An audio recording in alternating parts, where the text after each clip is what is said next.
the summer of 1944, while the world watched Allied troops storm the beaches of Normandy, an even larger and deadlier offensive exploded thousands of kilometers to the east.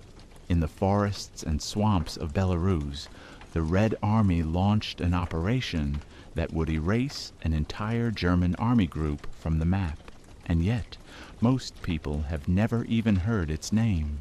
This is the story of Operation Bagration, the greatest German defeat of the Second World War, and the victory history chose to forget. Chapter 1. The Trap: How Stalin Fooled Hitler. June 22nd, 1944. Exactly 3 years since Hitler invaded the Soviet Union. On this day, the Wehrmacht's Army Group Center controlled over 300,000 soldiers, 85 tanks, and a defensive line stretching across Belarus that German commanders believed was virtually unbreakable. Within 5 weeks, 28 of its 34 divisions would cease to exist. This wasn't just a battle. It was an ambush on a scale never seen before or since. Hitler was obsessed with Ukraine. He convinced himself the Soviets would strike south toward the oil fields and industrial centers he desperately needed. His generals agreed. German intelligence reported massive Soviet tank concentrations in Ukraine. Radio chatter from armored divisions preparing for offensive operations, and supply depots bulging with ammunition. Everything pointed south, but it was all fake. The Soviets called it disguise, the art of military deception. While Hitler stared at Ukraine, Soviet engineers were building an invisible army in the forests and swamps of Belarus. They moved entire divisions at night, covered their tracks by day, and hid 2.3 million men, 4,000 tanks, and 24,000 artillery pieces in terrain the Germans thought was impassable. Plywood tanks stood in Ukrainian fields, while real T-34s waited in Belarusian tree lines. Dummy airfields attracted German bombers, while actual Soviet air power assembled in camouflaged strips behind the front. And Hitler? He fell for it completely. He didn't just ignore Army Group Center, he actively gutted it. Between April and June 1944, he transferred 88% of its tanks, 50% of its artillery, and entire panzer divisions south to face the main Soviet offensive. Army Group Center was left with 143 soldiers per kilometer of front, a death sentence in modern warfare. By mid-June, the trap was set. Soviet partisan groups had already begun cutting railways and communication lines deep behind German positions. Marshal Georgy Zhukov personally oversaw final preparations, coordinating 4 entire fronts, over 120 divisions, aimed at a single target. Every gun crew received 6 tons of shells. Every tank commander knew exactly where to break through. The Germans had no idea what was coming. One captured German general later admitted, "We expected an attack in Ukraine. When the storm broke in Belarus, we thought it was a diversion." By the time Army Group Center realized the truth, Soviet artillery was already tearing their bunkers apart. At 5 a.m. on June 22, 1944, the illusion ended and the slaughter began. Chapter 2, First Strike. 2.4 million soldiers against a ghost. 5 a.m., June 22, 1944. The barrage began. 24,000 Soviet guns opened fire simultaneously across a 700-kilometer front. Each artillery piece had been allocated 6 tons of ammunition, not for the entire campaign, but for the opening bombardment alone. For 2 hours, the earth itself seemed to scream. German trenches collapsed. Concrete bunkers disintegrated. Soldiers who had survived 3 years on the Eastern Front described it as the most intense bombardment they had ever witnessed. But the Soviets weren't just destroying the front line. They were conducting a rolling double barrage, hitting forward positions first, then walking the fire backward to catch retreating German troops in the open before they could reach secondary defenses. Katyusha rocket batteries unleashed thousands of 82mm and 132mm rockets, saturating entire grid squares to ensure nothing remained alive. The Germans called them Stalin's organs. On June 22nd, those organs played a symphony of death. At 7 a.m., the shelling stopped. The infantry attacked. Within 24 hours, the German defensive line, the one Hitler believed was unbreakable, had been perforated in multiple locations. Soviet commanders abandoned the suicidal human wave tactics of 1941 and instead used combined arms tactics. Infantry seized tactically valuable ground. Then tanks rolled forward to exploit the breakthrough. By the end of June 23rd, Army Group Center's situation had gone from manageable to catastrophic. The city of Vitebsk became the first death trap. 2 Soviet armies encircled it from the north and south, trapping 30,000 German soldiers from the Thurns Corps inside. Hitler personally ordered the garrison to hold at all costs, to create a fortress that would anchor the defense. Instead, he sentenced them to annihilation. By June 27th, the 3 Corps had ceased to exist. Nearly all 30,000 men were killed or captured. A few thousand from the 4th Luftwaffe Field Division initially broke out, but Soviet forces and partisans hunted them down in the forests west of the city. Almost none survived. Further south, the fortress of Bobruisk met the same fate. Soviet mechanized units punched through German lines and raced 80 to 150 kilometers in the first week alone. On June 29th, Bobruisk fell, and another German corps was encircled and destroyed. The speed was unprecedented. Some Soviet units advanced 180 kilometers in just 5 days, crossing the Berezina River before the Germans even realized they were coming.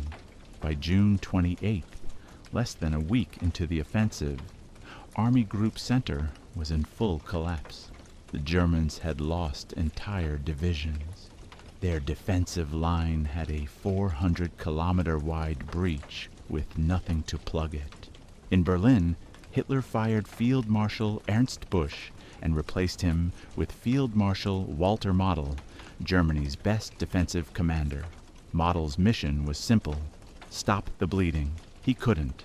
The Red Army had advanced 225 to 280 kilometers in just 12 days. Model, through 46 divisions, pulled from every other sector of the Eastern Front. Into the collapsing center, it wasn't enough. The Soviet offensive had already achieved something the Germans thought impossible: a true deep battle penetration, smashing not just the front line, but the entire operational depth of Army Group Center's defense. And the Soviets weren't done. Ahead of them lay Minsk, the capital of Belarus, and the nerve center of German logistics in the region. If Minsk fell, Army Group Center wouldn't just be defeated, it would be surrounded, cut off, and annihilated. The first week had been a disaster. The second week would be an apocalypse. Chapter 3: The Minsk Cauldron. When an entire army group died July 3rd, 1944, Minsk fell. The capital of Belarus, the nerve center of Army Group Center's logistics, communications, and command structure, was in Soviet hands just 11 days after the offensive began. But the true catastrophe wasn't the loss of the city. It was what happened east of it. Over 100,000 German soldiers from the 4th and 9th Armies were trapped in a massive encirclement, a cauldron, or Kessel, as the Germans called it. They had no fuel, no ammunition reserves, and no way out. Field Marshal Model threw everything he had at the Soviet lines, desperately trying to punch a corridor through to rescue the encircled troops. It didn't matter. The Red Army had learned from its own encirclements in 1941 and built layered defensive rings that crushed every German relief attempt. Inside the pocket, chaos reigned. German radio operators sent increasingly frantic messages. Supplies running out. Wounded piling up. Soviet tanks closing in from all sides. Belarusian partisans, who had been sabotaging German supply lines since June 19th, now hunted down stragglers trying to escape through the forests. The partisans showed no mercy. They had watched the Germans destroy 200 Belarusian cities and 9,000 villages over 3 years of occupation. This was payback. By mid-July, the Minsk pocket was gone. Of the 100,000 Germans trapped inside, approximately 40,000 were killed in the fighting. The rest surrendered. Only a small fraction managed to slip through Soviet lines and reach German positions further west. But Stalin wasn't satisfied with just winning. He wanted the world to see it. On July 17, 1944, Moscow hosted the Parade of the Vanquished. 57,000 German prisoners of war, most of them captured from the Minsk encirclement, were marched through the streets of the Soviet capital. They walked 20 abreast, moving quickly, and it still took 90 minutes for the entire column to pass. Soviet citizens lined the streets, watching silently as the men who had burned their villages and murdered their families shuffled past in defeat. The highest-ranking captured officers led the procession, followed by an endless river of exhausted, humiliated soldiers. After the parade passed, Soviet trucks drove through spraying disinfectant on the pavement, a symbolic gesture that the fascist filth had been cleansed from Moscow's streets.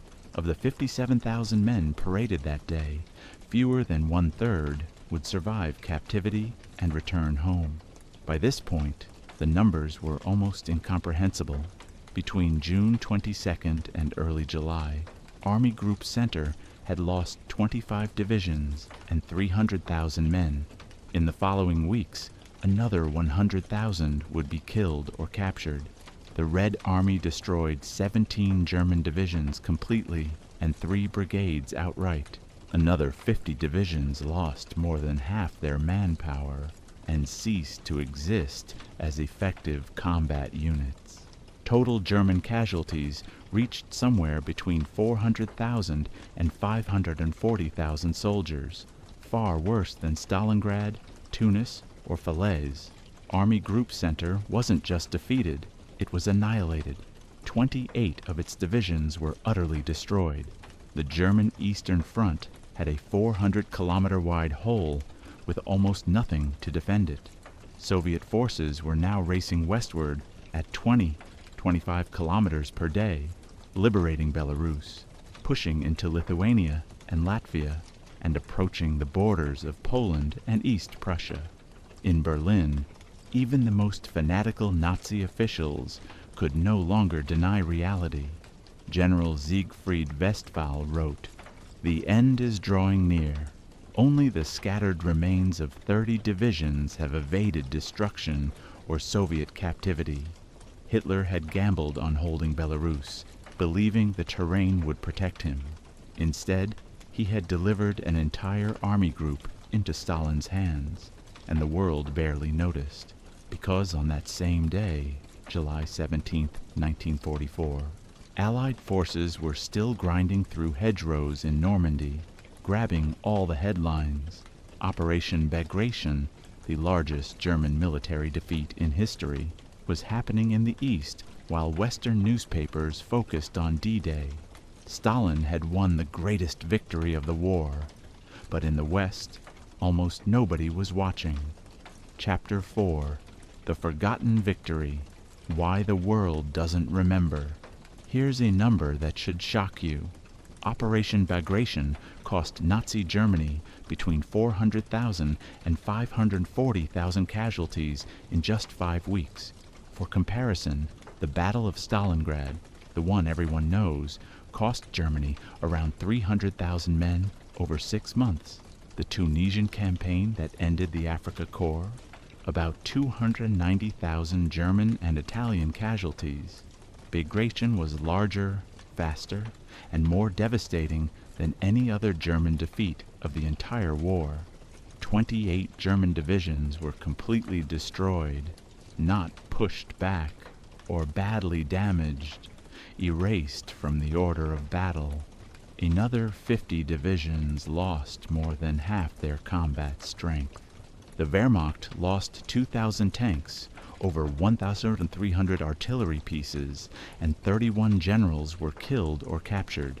Army Group Center, which had held the Eastern Front's center for 3 years, ceased to exist as a fighting force. And yet, if you ask most people in the West to name the biggest battle of 1944, they'll say D-Day. Operation Overlord, the Normandy invasion, was a monumental achievement. It opened the Western Front and began the liberation of Western Europe. But geographically and numerically, Bagration dwarfed it. The Soviet offensive covered over 700 kilometers and involved 2.3 million men, 4,000 tanks, and 24,000 artillery guns on the Soviet side alone. In 4 weeks, Bagration inflicted greater losses on Germany than the entire Normandy campaign. The Red Army advanced 400 miles, from Vitebsk to the outskirts of Warsaw, liberating all of Belarus and pushing into Poland and the Baltic states. The cost? Catastrophic for both sides. Soviet casualties totaled approximately 770,000 men, 180,000 killed or missing, and 590,000 wounded.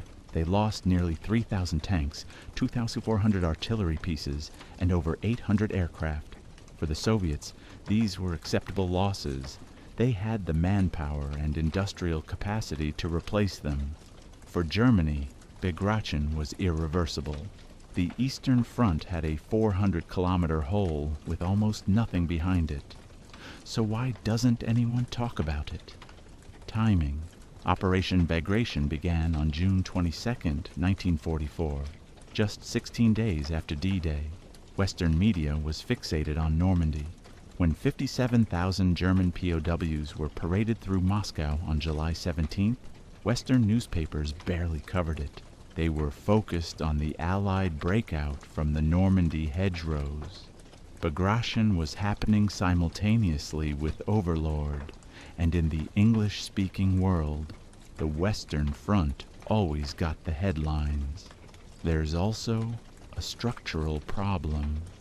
Bagration wasn't a single dramatic battle with one iconic location. It was 11 coordinated offensives across a 700-kilometer front. Vitebsk, Orsha, Mogilev, Bobruisk, Minsk, and beyond. It's harder to tell that story in a 2-hour Hollywood movie. Stalingrad had a name and a single city. Normandy had beaches and paratroopers. Bagration had forests, swamps, and an operational level complexity that doesn't fit neatly into popular narratives. But the consequences were massive. After Bagration, Germany was fighting a 2-front war it could never win. The Wehrmacht lost its ability to mount effective counteroffensives in the east. Belarus was liberated. Poland was next. By January 1945, Soviet forces would be crossing into Germany itself. Without Bagration, there is no rapid march to Berlin. Without Bagration, the map of post-war Europe looks completely different. And yet, in the West, we remember Normandy and forget Belarus.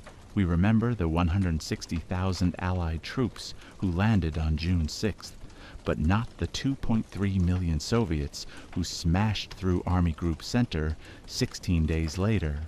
Both offensives were designed to support each other. Stalin launched Bagration partly to prevent Germany from transferring forces west to counter D-Day. They were two halves of the same strategic plan to destroy Nazi Germany. Operation Bagration was the greatest military defeat in German history.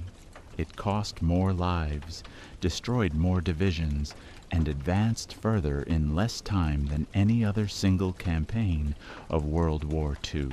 It demonstrated that the Red Army had mastered the art of operational warfare, deception, combined arms, deep battle, and could execute complex offensives with devastating precision.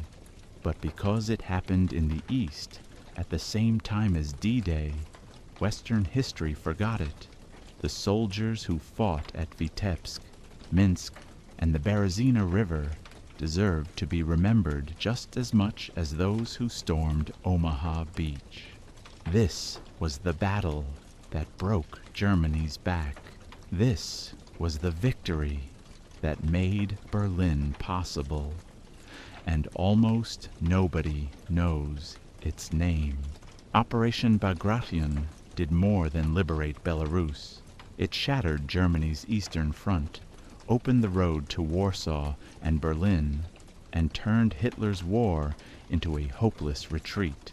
Yet in most books, documentaries, and films, it remains a footnote, overshadowed by Normandy and overshadowed by Stalingrad. If we want to understand who really broke the back of the Wehrmacht in 1944, we have to look east to the swamps, rivers, and ruined cities of Belarus, and finally give Operation Bagration the place in history it deserves.